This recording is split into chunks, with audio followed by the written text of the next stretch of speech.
It's going to be two segues leading to the same thing. Okay. Because I've got NFL for this Philadelphia Eagles fan, this infamous Eagles fan who has captured the internet in rage. Yeah. And also he looks like Michael Keaton. So that's the other segue for me there. He does. Yes. Yeah. He does look like Michael Keaton. So we're talking about the guy that called it was funny when I saw the video. You know how sometimes you hear somebody say something and you just sort of like recoil? I heard him calling the woman and even ugly felt so mean. That's the worst part. Yes. That's the worst part. And I don't like even saying the C word or whatever, but he kept calling her ugly. And I was just like, oh man. It's the worst thing. Yeah. It's like, oh God, that just like, oh yeah, it was. Well, let me give a little exposition. Yeah. Let me give a little exposition for those who don't know. Michael Keaton called a woman a cunt. No, no, that did not happen. Do not sue me. Or he might have. But we don't have any video of that. We're not sure. The man's name, I don't know why it's relevant to really say his name. One second, let me just get my jacket off. I've heated this office too much. The man's name is Ryan Caldwell, formerly of BCT Partners.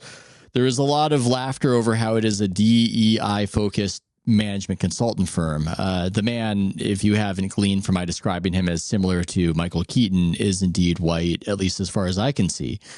And he, in this video, called, as Spike is indicating, a Packers fan a dumb, ugly a woman, a pleasant-looking woman. She, I mean that in both senses of the word.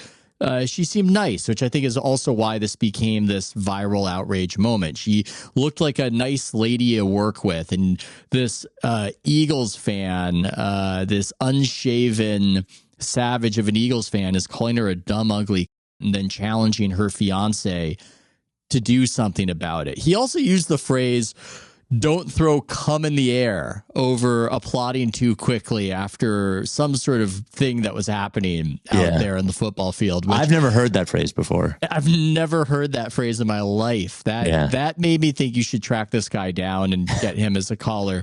And that will be a source of some fun and controversy. He has been fired, and the process by which this happened is that Alexander Basara, a Packers content creator, the fiance of the woman, posted it and said something to the effect of, "Twitter, do your thing." Twitter did its thing. This just became one of the old Twitter things that used to happen. I thought we were over this, Spike. I would not bring this up, folks. It's not that I am trying to make the world safe from Eagles fans calling you all cunts out there.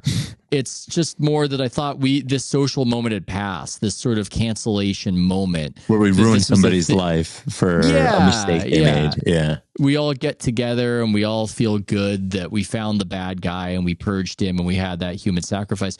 He has behaved horribly. I tried to go contrarian on it, Spike. I really did, but it's hard to argue against his losing his job when behaving that way.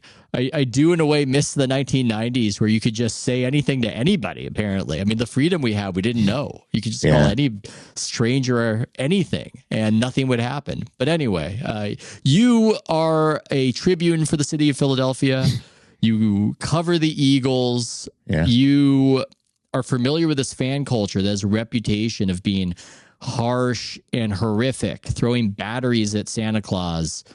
You've got to have a bunch of thoughts on this whole fracas. I think the whole thing is pretty sad. The guy posted a comment, or I guess he posted a video. I just read the comments, basically said that he apologized. He apologized to the girl he said it to. He apologized to his family. He said he was provoked, which doesn't seem out of line when a guy wears a GoPro as a Packers fan to an Eagles stadium. Something tells me he wants to do something with the video, and the idea that he's just, when opposing fans say that they're going to come to an Eagles game, they ask me what they should do. Like, should I go? Should I be scared? I was like, don't be scared. They're like, can I wear my gear? I was like, wear your gear. Here's what's going to happen. The worst that's going to happen is people are going to say some shit to you. I was like, don't say anything back, laugh, and just move on. And most people are going to be fine. Like, most people take it up to the line and then back off the line if you don't. But the problem is when you get into this whole confrontation thing, you've been in one of these. Nobody wants to back down. I remember years and years ago, I was in my early 20s. I was in an argument with a coworker. I was a rock DJ at the time. And I was like, if you fucking say that one more time, I'm going to kick your ass. So like the guy can't not say it. Yeah. Now he has to say it. And then what do I have to do? Well, I can't fight my fucking coworker, but I have to do something. So, so that's why I say don't say anything back. So anyway, I think it is sad because I don't want to make it sound like I'm defending the Eagles fan guy, because I've got some questions. I'll say this. I'm not defending him, but I got some questions. I'll just put that out there right here. Yeah. I got some questions, but continue. I think this confrontation should be able to happen not on video. And I think this Packers fan should be able to walk away fucking hating Eagles fans with a story he has forever, if he didn't provoke and ask for it, and say, I'm never going back there, piece of shit. And you know what? Yep. The guy goes back to his fucking job got a little too drunk and was a piece of shit to somebody and regrets it. And everybody just moves on with their lives. But instead, now I got to hear about this Packers fan for 3 more days. And I have to have Philly fans, Eagles fans, God bless them, say, well, actually, he's an asshole too, because he used a homophobic slur on Twitter 11 years ago. In 2014. Yeah, I saw that. And it's like, you know what? I didn't in 2014, but 10 years before that, there was a time in which guys used those words, maybe not the whole, and they did it. And if you had conversations that I had in the early 2000s or the late 90s, I probably said it. I'm not excusing any of it. No. I'm just saying the memorializing of things that happen that are not meant to be memorialized has ruined things. And I feel sorry for that woman that she had to go through that. I now feel sorry for this guy's family who now has to be put through this fucking shame spiral of this guy might have kids. He's definitely got a wife. And now everywhere she goes, her husband's the one that called that woman a cunt at an Eagles game. It's just like the entire thing is really just cringy, and it shouldn't be on video, and it shouldn't be on the internet, and we shouldn't know it happened. And we shouldn't even be talking about it, Spike, but we can't help it. We've been pulled in. But don't you think this interaction should be able to happen? I've had interactions in public, and now I don't anymore because you're being surveilled. And in Philly, unfortunately, there's probably a larger chance that I'm going to get recorded than a normal person is going to get recorded that isn't in the media. So I sort of control. Can I tell you a quick story, actually? Do it. So Prometheus is my favorite of the Alien series. I love that movie. And it came out in IMAX. And this was before there was assigned seating. I just started dating my wife, maybe 6 months prior. And probably a year. And we go to see it, and we get there early because there's a specific seat in the IMAX theater that I want to see Prometheus. So we're like 5th in line. We're 5th in line. 2 people come and meet the people in front of us and get in front of us. And I'm like, I don't like that, but okay. 2 more people meet them. And then another pair of people meet them. And I break. And I'm like, what's going on here? And he's like, they have our tickets. And I'm like, well, the line is not, there's a lot of people who have tickets. The line is for people who got here. And I got here. And he's like, what the fuck are you going to do about it? And I'm like, what the fuck are you going to do about it? And we're yelling at each other. Fuck you. Hey, fuck you. Bah, bah, bah, bah, bah. So they start letting everyone in.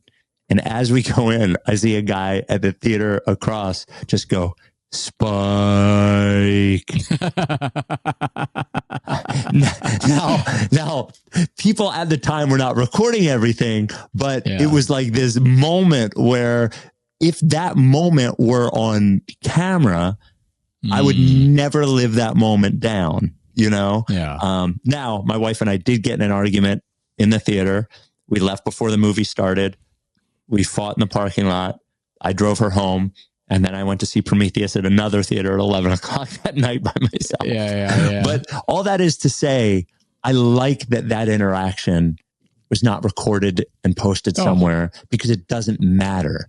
And I think I think overall that guy said something he shouldn't have said, but overall this interaction, it doesn't matter.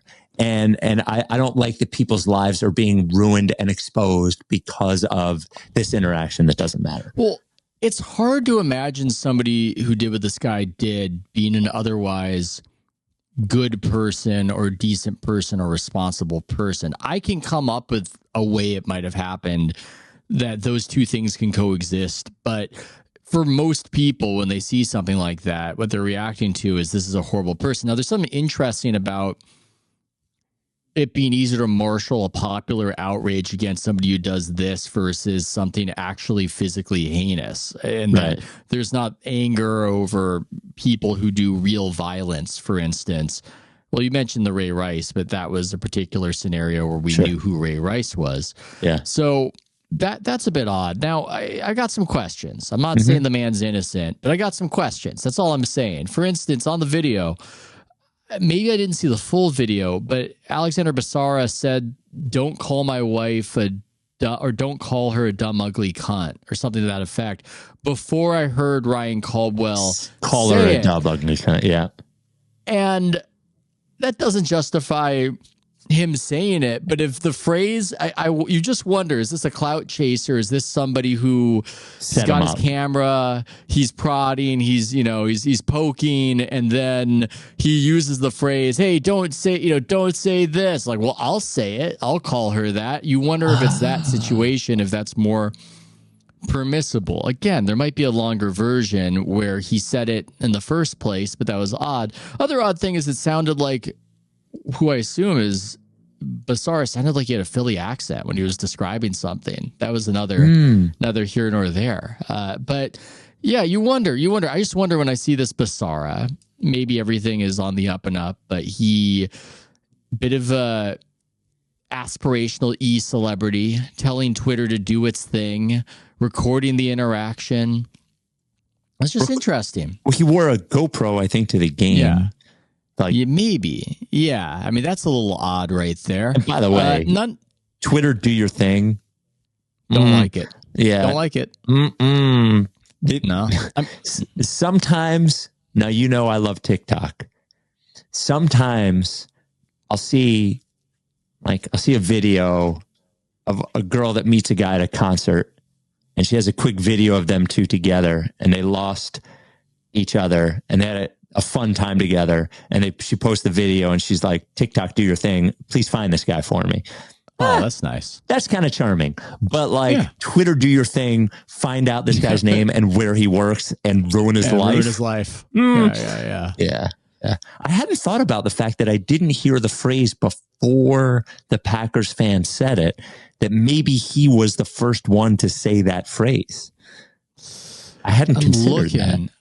I hope I'm correct that he's the one who said this. I saw somebody say it. I don't want to say it was him if it wasn't his. It wasn't him. I see the original post is what it's like going to Philly, just trying to root for your team, ... unprovoked, uncalled for. Packers Twitter, help me out and find this guy. He didn't say do your thing. He said, help me out and find this guy.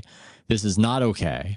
I hate that my fiance had this happen, simply cheering for her team. So he did not use that phrase technically, but he did use that phrase effectively. Look, this is the vibe shift, Spike. I remember when this was big, these cancellations over violating social mores, it was aimed at the Karens, at the white ladies. Now we're on the other side of it, and it's all about defending the honor of this white lady. The Karen's revenge. Yeah. We're now defending. It does seem, now that you think of it, I'm like, man, what could drive somebody to say that to her? Right? Who doesn't even seem like she's involved in the thing. Yeah. I want to know the rest that happened.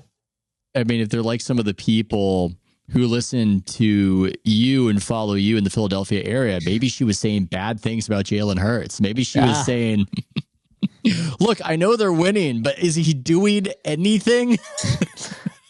Yeah. Well, I've had some people say some bad things to me because of that. So maybe that was it. It's a triggering thing in the city of Philadelphia. Yeah. I don't know what could be said. I know that I could lose my temper in some sort of context. And if I was egged on, and especially if somebody gave me the prompt of, hey, don't say that thing to me. I mean, that would actually mess with me. What would you do if you were engaged in an argument and somebody, because they're filming you and you would never even said this phrase like, hey, don't call me queer, or I don't know. Yeah. Like I think it would scramble my brain. It's like, wait a second. Wait, what? I'm very bad as a pretty skinny guy who can't fight at all, who isn't tough. I have a very hard time backing down in those situations. We went to our show, me, Ike, and Jack went to Citi Field for the Phillies Mets playoff game, and we were wearing Philly stuff.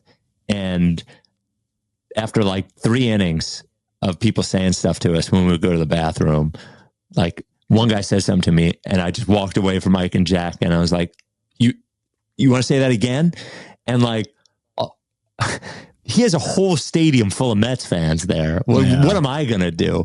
And I came and grabbed me. He's like, what the fuck are you doing? What are you going to fight that guy because he said something? Yeah. I can't. If somebody says to me, don't you fucking say blah, blah, blah, blah, blah, it's going to be very hard for me not to say it. It's hard. I've got a similar thing in me. I've got a similar disagreeability, but you got to know when you're beat. And man, stadium violence, it can be scary and it can break out so quickly. I remember being at a Sharks Devils game. I think it was a Devils game, and at the top of the stairs, and just watched a Sharks fan just take his foot up and boot Devils fan, who then rolled down the stairs, face all bloody when he gets up, and an old granny in a shark sweater pointed at him, cackling. It was, this is San Jose, California. This is the most boring city of the major cities with sports teams. And that can happen there. And you see all these video clips out of NFL stadiums. It does make me, and this is a funny confession. I've actually never been to a football game. I've never been. But it makes me go, I don't know if I'd bring my kid to this. This seems like a circle of hell out there. Oh, I don't think it's particularly fun going to an NFL game. I don't. And for work, it's even worse because I actually think it is the worst. If you want to remember what happened and see what happened, going to the game is difficult because there's so many times when a player's not in and you don't know why, or you don't know why something happened, or if you. So I actually don't like going to the games because then I have to come home immediately and watch the game again that night. But as far as the fights, we mentioned that on the air when we're talking about this. The reason, because a caller called up and said, "Well, if a guy said that to my fiance, I'd like punch him." And I was like, good for you. Not if you're the Packers fan at the Eagles Stadium, because I said exactly what you said. I've seen too many videos with the guy getting his head stomped and then rolling downstairs because all these fights happen right near the stairwell every time. No, it's a dangerous situation. Pretty violent. Yeah. I saw the conservative documentarian Matt Walsh saying something to that effect of don't put yourself in that situation as an opposing fan, but also you're going to live with shame forever if you don't do something if challenged. When the Michael Keaton looking guy said, what are you going to do about it? And shut the fuck up or something to that effect. Yeah. There are a lot of unknowns in this scenario, though. I don't know. I don't know how much this man cares about his fiance. I don't know how much he cares about whether he stands up for her. I don't know, but this whole thing opened up a variety of conversations, including this trad sense of chivalry that you don't let a man talk to your woman like that.